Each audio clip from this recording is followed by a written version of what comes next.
tantrum itu adalah luapan gitu, luapan kemarahan, luapan emosi, luapan frustasi seorang anak ya, yang biasanya tidak hanya berupa menangis, tapi dia mungkin akan berguling-guling, ada anak yang memukul, ada yang menendang, ada yang dia mengkakukan badannya gitu ya, ada yang tahan napas gitu, ada yang sampai muntah gitu ya.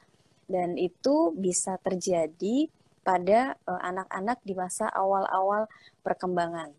Ya, biasanya umum terjadi atau wajar kalau anak usia toddler 1 sampai 3 tahun itu mengalami hal seperti ini ya.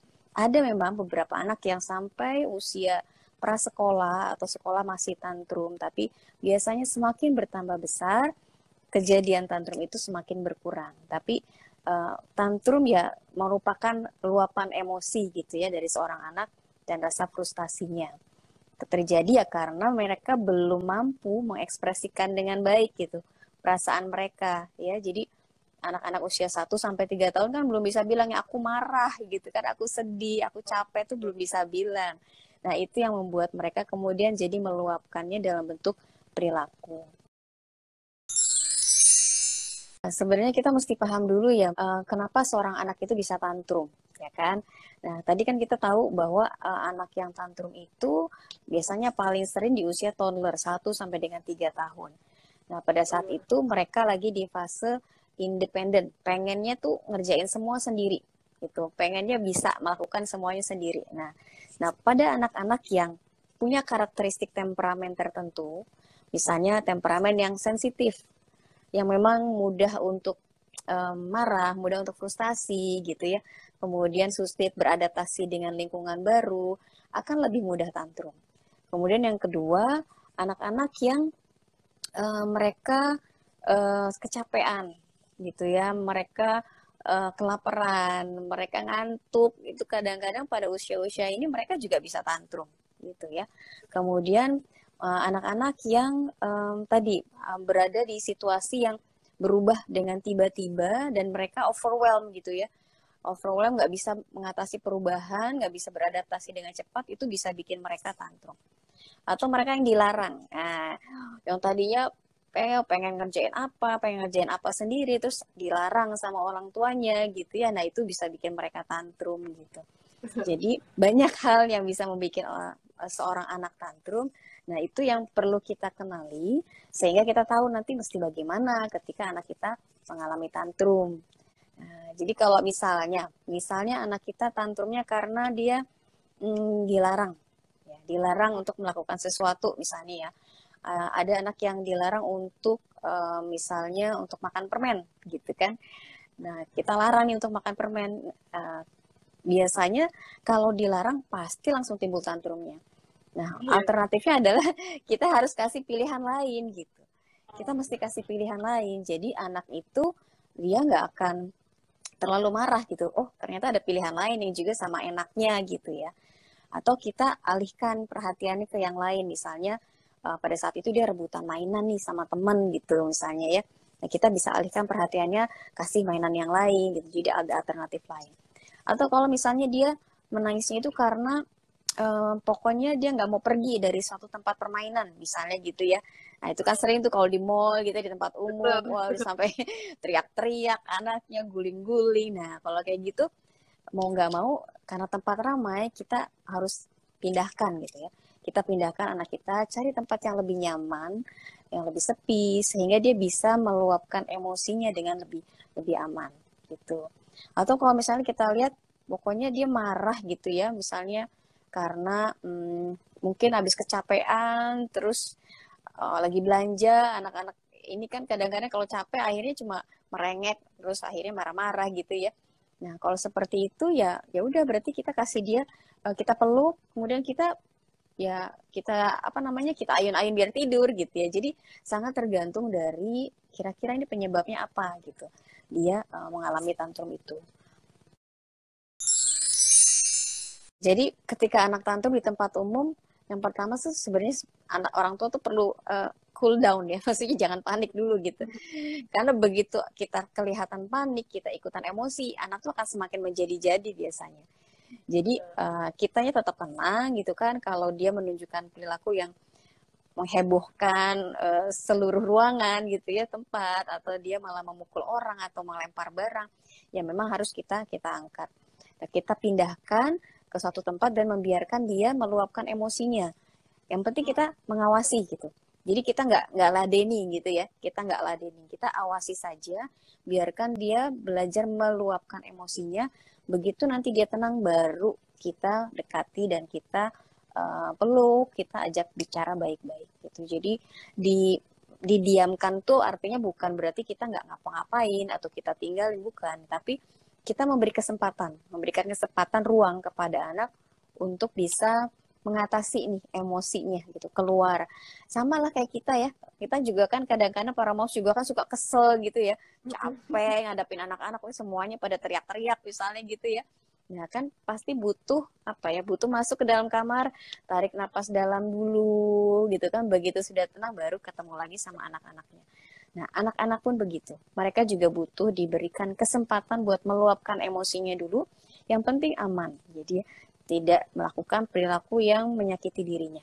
Nah, tapi kalau anaknya lebih besar nih, misalnya ya, dia usianya udah 5 tahun gitu ya, udah usia-usia prasekolah, itu setelah mereka tenang, itu bisa kita ajak bicara dan kita kasih tahu gitu. Oh, tadi kamu marah. Kalau marah dan perilaku seperti itu, nanti nggak ada yang mau main sama kamu gitu. Jadi mesti udah bisa kita kasih tahu reasoningnya gitu ya, kalau ada anak-anak prasekolah. Tapi kalau anak-anak toddler kan belum ngerti yang begitu ya. Nah, jadi kita treatmentnya beda nih, tergantung usia anaknya juga. Waspada kalau tadi misalnya udah di luar usia 3 tahun tadi, di luar usia toddler, kok tantrumnya masih sering gitu ya. Atau tantrumnya itu menyakiti diri sendiri maupun orang lain. Jadi dia ada anak yang tantrumnya itu gigit-gigit tangannya gitu, gigit badannya, atau dia pukul-pukul kepalanya atau jedot-jedotin kepala gitu ya. Nah, yang seperti itu maka mesti dibawa ke dokter buat dikonsultasikan adakah masalah yang lain gitu ya yang menyebabkan perilaku anak seperti ini. Kemudian apabila anak memang ada masalah perkembangan lainnya ya. Pada anak-anak dengan masalah perkembangan yang lain kayak misalnya anak dengan autism, anak dengan ADHD gitu ya. Nah, itu untuk masalah tantrumnya biasanya lebih perlu pendekatan khusus juga gitu, selain dengan masalah perilaku saja. Sebenarnya secara teori tidak ada metode yang khusus ya, tidak ada metode yang khusus untuk mencegah tantrum gitu. Yang harus dilakukan adalah orang tua tadi mengenali kenapa anak bisa tantrum dan kemudian mengantisipasi. Ya, jadi misalnya kita tahu nih anak kita itu suka tantrum kalau dia ngantuk, kalau dia capek gitu ya. Misalnya. Jadi kita antisipasi nih, kita mau perjalanan jauh misalnya, kita mau pergi keluar. Nah, kita antisipasi, oh berarti kita harus kasih makan dulu sebelum berangkat supaya dia kenyang dulu gitu kan misalnya. Oh kita mau perginya lama nih, bakal ngantri atau macet di jalan. Oke, berarti kita mesti kasih mainan gitu ya untuk mengalihkan perhatian dia supaya dia nggak bosen di jalan gitu. Jadi kita mesti siapkan antisipasi-antisipasi supaya anak tidak tantrum gitu atau mengamuk gitu ya ketika misalnya dia mengalami hal-hal tersebut. Dan kemudian kita bisa melatih anak dengan memberikan pilihan. Jadi rasa kemandiriannya itu tetap kita tidak batasi gitu. Jadi kita biasa memberikan pilihan pada anak. Kalau misalnya kita tahu nih anak kita ini senangnya kalau pengen satu itu aja gitu ya. Misalnya pengen susu ya udah susu aja gitu kan, nggak bisa tuh diganggu gugat. Nah kita mesti latih tuh, mesti latih. Jadi kalau misalnya dalam sehari-hari kita mesti latih kasih pilihan gitu pada anak. Ada yang mau pakai baju merah atau baju biru. Ada yang mau minum susu atau minum jus gitu. Jadi dia punya rasa bahwa oh aku bisa menentukan apa yang aku mau. Nggak dipaksa nih sama mama. Nah gitu. Jadi ketika di luar rumah pun gitu kan untuk menghindari tantrum, maka kita juga bisa memberikan pilihan. Kemudian kita menghindari situasi-situasi yang sekiranya bakal bikin anak saya tantrum nih. Misalnya ya, kita nggak pengen beliin anak kita mainan. Jangan lewat-lewat tempat mainan gitu misalnya ya. Kita nggak pengen ngasih anak kita itu permen misalnya, berarti kalau ke supermarket jangan lewat bagian permen misalnya kayak gitu. Jadi mengantisipasi seperti itu. Karena memang yang namanya emosi itu ya tahapan perkembangannya begitu, Moms gitu. Di usia 1 sampai 3 tahun itu nggak bisa dihindari ya. Memang dia akan melalui tahapan belajar meregulasi emosinya. Jadi cara penyelesaian itu tidak hanya tergantung dari perilaku tantrumnya, ya, tapi juga usianya. Nah, usianya usia berapa nih gitu? Kalau usianya usia toddler tadi 1 sampai dengan 3 tahun, maka biasanya kalau dia melakukan perilaku yang menyakiti orang lain, lempar-lempar barang gitu ya, atau menyakiti dirinya sendiri, maka kita angkat gitu kan, kita bawa ke tempat yang lebih aman gitu ya. Kemudian kita bersama dia, menemani dia, kemudian kita tidak melakukan apa-apa gitu. Kita boleh pegang, kita elus-elus, kita bicara pelan gitu ya, tapi maksudnya jangan memberikan apa yang dia mau, misalnya gitu ya. Jadi biarkan dia reda dulu, baru kita peluk, kita alihkan perhatiannya ke yang lain. Nah, tapi kalau misalnya tadi usianya udah di atas toddler nih, di atas 3 tahun, udah usia prasekolah gitu ya. Nah, biasanya kita justru pakai sistemnya time out gitu. Jadi kita membawa dia ke tempat yang lebih sepi gitu ya. Kemudian kita minta dia untuk duduk situ, udah kamu tenang dulu gitu kan. Silakan marah-marah di situ gitu. Kita nggak usah ladenin gitu ya kira-kira ya. Nanti begitu dia udah menyadari kesalahannya, dia udah bisa tenang, baru kita ajak bicara gitu. Jadi pada satu titik memang orang tua tidak langsung apa ya memenuhi gitu kebutuhan atau keinginan anaknya gitu. Jadi mesti konsisten nih, kalau bilang no sekali ya no gitu ya. Kalau bilang enggak ya enggak gitu. Jangan nanti itu dijadikan alasan oleh si anak bahwa biasanya nih kalau aku ngamuk begini pasti mama kasih. Nah, anak akan belajar, dia akan mengulangi lagi tuh perilaku seperti itu ya. Jadi yang penting adalah kita konsisten, kita hanya mengawasi, membiarkan anak meluapkan emosinya, dan setelah itu baru kita tenangkan gitu. Nah, anak yang dimanja apakah akan lebih sering tantrum? Belum tentu juga gitu, belum tentu juga ya. Tapi anak-anak yang perkembangan bicaranya terlambat biasanya akan lebih sering tantrum, karena dia akan lebih sulit lagi tuh mengungkapkan emosinya dibandingkan anak yang bicaranya masih sesuai usia gitu ya. Yang bicaranya masih sesuai usia saja masih mungkin gitu kan mengalami tantrum, karena pada fase itu masih belum mampu mengekspresikan emosi dengan benar. Apalagi mereka yang ada masalah dalam perkembangan bahasa, bicara bahasanya. Pokoknya ketika menghadapi anak tantrum, momsnya mesti menenangkan diri dulu nih. Jadi sebelum menenangkan anaknya, mengatasi anaknya, maka kitanya menenangkan diri dulu ya. Caranya tarik napas dalam-dalam aja moms gitu ya. Tarik napas dalam-dalam gitu kan, berusaha menerima memang anakku lagi capek nih, lagi apa. Jadi mencari 1001 alasan gitu ya. Kenapa anaknya berkelakuan seperti itu. Yakinlah bahwa mereka itu nggak sengaja gitu. Maksudnya tidak sengaja nih aku pengen marah-marah, pengen guling-guling, itu nggak sengaja pasti gitu kan.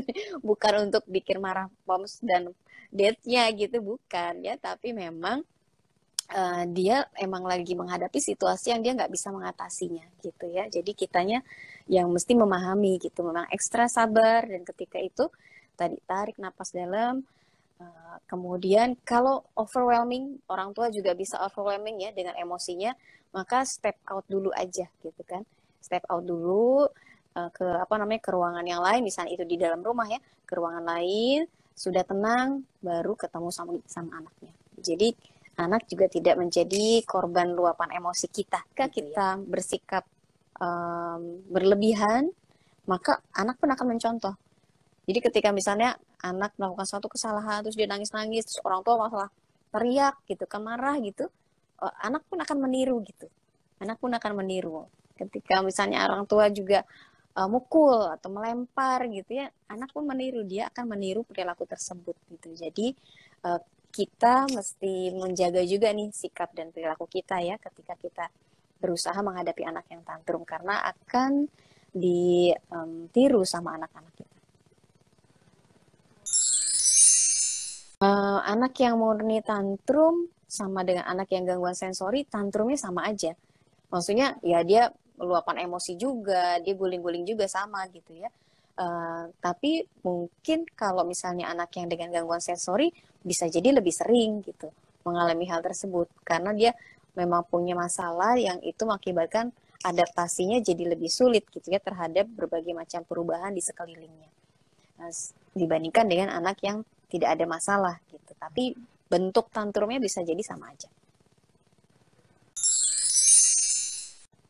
Ya, untuk pertumbuhan tidak terhambat dengan tantrum ya. Kemudian untuk perkembangan itu juga tidak terhambat dengan tantrum kecuali mungkin kalau misalnya itu sampai sering sekali sehingga dia mengganggu hubungan sosial dia dengan orang lain gitu ya. Kan kadang-kadang ada orang tua yang akhirnya tidak mau membawa anaknya keluar ketemu banyak orang karena anaknya sedikit-sedikit tantrum gitu.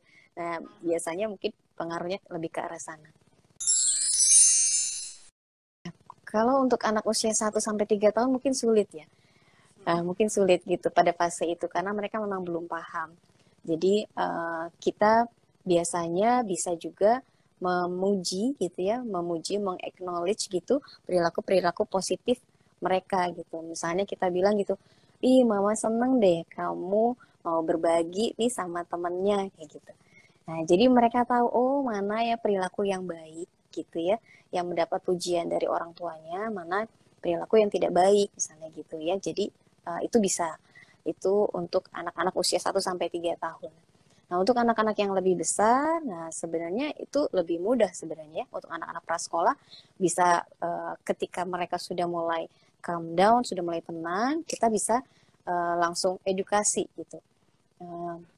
Kenapa ya tadi abang marah-marah gitu. Nanti kalau marah-marah temennya nggak mau main deh sama abang kayak gitu misalnya. Jadi kita langsung sebutkan perilakunya gitu ya, perilaku yang memang membuat dia mungkin akan mengalami permasalahan gitu dengan perilaku tersebut gitu. Dan kemudian kita kasih tahu perilaku yang benarnya yang harusnya itu seperti apa. Coba tadi abang berbagi aja, mainnya bergantian, pasti nanti mainnya jadi lebih seru misalnya kayak gitu ya contohnya. Jadi bukan menular mungkin ya. Jadi ketika misalnya ada seorang anak berantem nih berdua gitu kan rebutan mainan. Wah, yang satu akhirnya marah terus dia tantrum, yang satu kan mungkin kecewa juga tuh, dia marah juga. Nah, dia bisa tantrum juga. Jadi bukan menular seperti penyakit gitu, tapi bisa jadi kedua anak ini memang menghadapi situasi yang masing-masing marah gitu sehingga masing-masing akhirnya keluar tantrum gitu. Apakah bisa meniru? Ya, bisa banget gitu. Sama kayak anak meniru perilaku orang tuanya. Maka dia juga bisa meniru ketika misalnya dia seorang adik melihat kakaknya kalau misalnya dilarang sama mamahnya makan coklat, kok dia guling-guling, marah-marah gitu ya. Nah, bisa meniru juga adiknya. Sama, ya. Tergantung bagaimana orang tua menyikapinya, ya kan? Terus bagaimana juga anak itu belajar untuk meregulasi emosinya tadi gitu. Kalau dia masih belum berhasil juga meregulasi emosinya, terus dia semakin sering merasa bahwa orang tuanya tidak bisa mengatasi keinginannya tersebut, mungkin berikut-berikutnya dia akan lebih berani gitu. Akan lempar barang atau pukul-pukul gitu. Jadi tergantung seberapa besar sih stresor yang dialami ya. Bisa jadi awalnya cuma teriak-teriak, cuma guling-guling, terus lama-lama karena semakin nggak tahan ya mulailah dia pukul-pukul dan sebagainya bisa aja. Anak itu dibiarin berapa lama sih? Biasanya sampai di cooling down aja gitu. Cooling down kan mungkin awalnya teriak-teriak, guling-guling, habis itu tinggal nangisnya aja kan, tinggal misalnya gitu ya, tinggal nangis, tapi dia masih posisinya masih tiduran, masih belum mau disentuh. Nah, sebenarnya ketika dia fase cooling down itu, silakan orang tua mendekat gitu. Orang tua mendekat, orang tua peluk, ih bunda tuh sayang lo sama adik, adik marah ya, adik capek gitu. Jadi kita acknowledge, kita sebutkan perasaan-perasaan yang mungkin dialami anak ini gitu, yang dia nggak paham itu apa. Nah setelah itu baru kita kasih alternatif gitu. Oh coba yuk bunda Bunda peluk ya, Bunda kasih minum yuk, kita minum. Jadi jangan nunggu apa ya, bener-bener reda banget. Pokoknya dia udah mulai cooling down, kita masuk gitu. Dan biasanya ya yang teriak-teriak guling-gulingnya itu biasanya sih nggak sampai 1 jam, mungkin cuma 30 menit gitu ya, 15 menit. Karena pasti anak juga capek sih, Mah.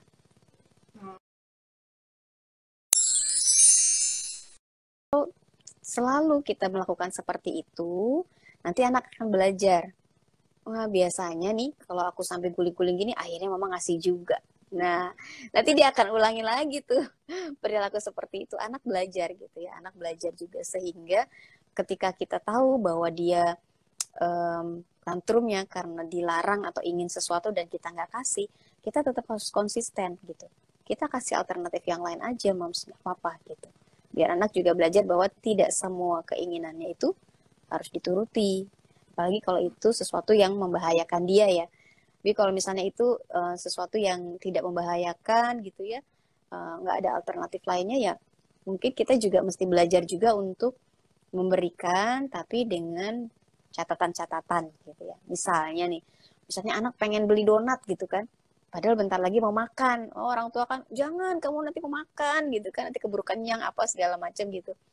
Nah, kalau misalnya itu kan sebenarnya tidak terlalu membahayakan. Oke deh, kita kasih aja gitu kan. Kita kasih tapi mungkin kita makannya setengah dulu ya, kan sebentar lagi makan misalnya kayak gitu. Jadi kita bersiasat lah gitu ya, mencari jalan keluar yang terbaik. Tantrum itu bagian dari perkembangan normal. Nah, apakah karena pola asuh yang salah gitu ya? Nah, ketika misalnya itu bertambah sering gitu ya, bertambah sering di luar kewajaran atau di luar usia tadi, di luar usia toddler, di luar usia 1 sampai dengan 3 tahun, maka kita apa namanya, mesti evaluasi gitu kan, apakah mungkin memang ada pola asuh kita yang membuat anak itu jadi lebih sering tantrum bahkan di atas usia toddler. Contohnya misalnya ketika dilarang nih sama papa, sama kakek dikasih gitu. Jadi ada inkonsistensi gitu ya. Jadi anak tuh belajar, anak tuh belajar, biasanya nih kalau aku ngamuknya di depan kakek, pasti akhirnya kakek kasih gitu. Jadi ada inkonsistensi dalam peraturan, ada dualisme dalam aturan. Nah, itu juga mempermudah anak itu untuk bisa tantrum gitu kan. Contoh pola asuh seperti itu, atau pola asuh yang memang anak itu nggak pernah dikasih pilihan, nggak pernah belajar untuk menentukan maunya gitu. Nah, jadi semua tuh langsung didikte. Nah, itu juga membuat anak akhirnya kesel gitu. Aku ini lagi pengen melakukan ini sendiri, ingin menunjukkan independensinya, kemandiriannya gitu. Nah, kalau kita selalu mendikte, selalu mengasih satu pilihan saja, maka anak tidak belajar untuk dia mengaktualisasikan gitu keinginannya. Jadi kita mesti sering-sering kasih pilihan gitu dari mulai kecil itu ya, misalnya ada yang mau jeruk atau apel misalnya gitu, ada yang mau pakai baju merah apa biru gitu. Jadi dia belajar menentukan dia maunya apa, sehingga ketika misalnya dia nggak bisa mendapatkan satu benda, satu hal, dia ngerti, oh ada pilihan yang lain gitu, udah terbiasa gitu ya. Contohnya begitu. Ya baiknya sih jangan diancam ya anak-anak kita itu. Baiknya juga jangan ditakut-takuti karena eh, dia akan belajar bahwa nggak boleh nih nangis, nggak boleh mengeluarkan emosi gitu. Nanti akan terjadi A, B, C, D sesuai ancaman orang tuanya gitu. Padahal kan yang namanya mengeluarkan emosi itu adalah sesuatu yang manusiawi gitu, sesuatu yang memang harus dia pelajari. Mau regulasi emosinya itu sesuatu yang harus dipelajari. Jadi baiknya tidak dengan ancaman, tapi kita tadi alihkan perhatiannya, kita kasih pilihan yang lain ya, kemudian kita biarkan dia untuk meluapkan emosinya, dan setelah dia mulai reda, kita dekati, kita peluk, dan kita bicara pelan-pelan gitu, maunya adik apa gitu. Biasanya kalau malam-malam anak tuh bangun karena mimpi buruk atau teror gitu ya, teror sleep teror biasanya ya. Nah, kalau yang seperti itu kita mesti peluk memang. Kita peluk, kita coba tenangkan, menenangkan anak yang terbangun tiba-tiba karena mimpi buruk atau sleep teror. itu biasanya kita peluk aja, kita ayun gitu ya, membuat suasana lebih tenang gitu buat dia. Bisa dengan bernyanyi, atau kalau buat yang muslim mungkin baca Quran misalnya seperti itu. Tapi intinya adalah kita tahu bahwa biasanya kalau malam hari itu penyebabnya kalau dia lagi tidur tiba-tiba nangis itu adalah karena sesuatu yang dia ingat gitu ya, atau dialami pada saat tidur. Anak yang dengan riwayat kejang, kemudian ada masalah perkembangan gitu ya, baik itu perkembangan dalam bicara bahasa ataupun perkembangan lainnya, maka kita sudah menyebut dia adalah anak berkebutuhan khusus. Nah, anak-anak berkebutuhan khusus memang seperti saya katakan di awal akan lebih mudah untuk terjadi tantrum gitu ya, karena dia punya kesulitan untuk bisa mengekspresikan keinginannya, rasa frustasinya, perasaannya gitu dibandingkan dengan anak-anak yang perkembangannya normal. Anak-anak dengan perkembangan normal pun gitu kan bisa mengalami kesulitan, apalagi anak-anak yang memang ada masalah dalam perkembangannya. Jadi penanganannya tentu perlu penanganan khusus ya. Jadi tidak hanya ditangani kejangnya, tapi nanti dokter juga akan evaluasi bagaimana perkembangannya, dan mungkin perlu terapi khusus gitu untuk dia mengatasi masalah perkembangan tersebut dan sekaligus bisa mengatasi masalah tantrumnya. Selama anak itu masih dalam masa perkembangan, maka masih ada waktu untuk memperbaiki gitu ya. Jadi nggak usah putus asa atau khawatir gitu ya. Masa perkembangan anak itu kan panjang ya. Ya di 5 tahun pertama ini adalah golden periodnya gitu kan. Jadi kalau misalnya kita saat ini sudah menyadari kesalahan kita pasti punya waktu moms gitu untuk kemudian memperbaiki. Jadi tidak perlu terlalu khawatir. Nah, mungkin yang perlu ekstra itu ketika misalnya anak kita udah usia sekolah gitu kan, masih suka tantrum. Nah, itu mungkin yang perlu ekstra pendekatannya, karena usia sekolah biasanya karakteristiknya juga beda nih dengan usia-usia yang prasekolah ataupun usia-usia 1 sampai dengan 3 tahun. Mereka udah lebih pengen mandiri, udah punya lebih banyak keinginan gitu ya. Jadi akan lebih sulit tantangannya seperti itu. Ya, positifnya adalah anak belajar untuk mengendalikan emosinya. Jadi percaya tidak percaya itu adalah bagian dari proses pembelajaran buat seorang anak. Ketika dia marah, dia melakukan emosinya, terus nanti lama-lama dia belajar. Ternyata kalau marah-marah begini tuh capek ya. Lama-lama dia lama-lama dia nggak akan melakukan itu lagi gitu, moms gitu. Jadi dia akan belajar untuk bisa meregulasi emosinya nantinya gitu. Jadi positifnya itu.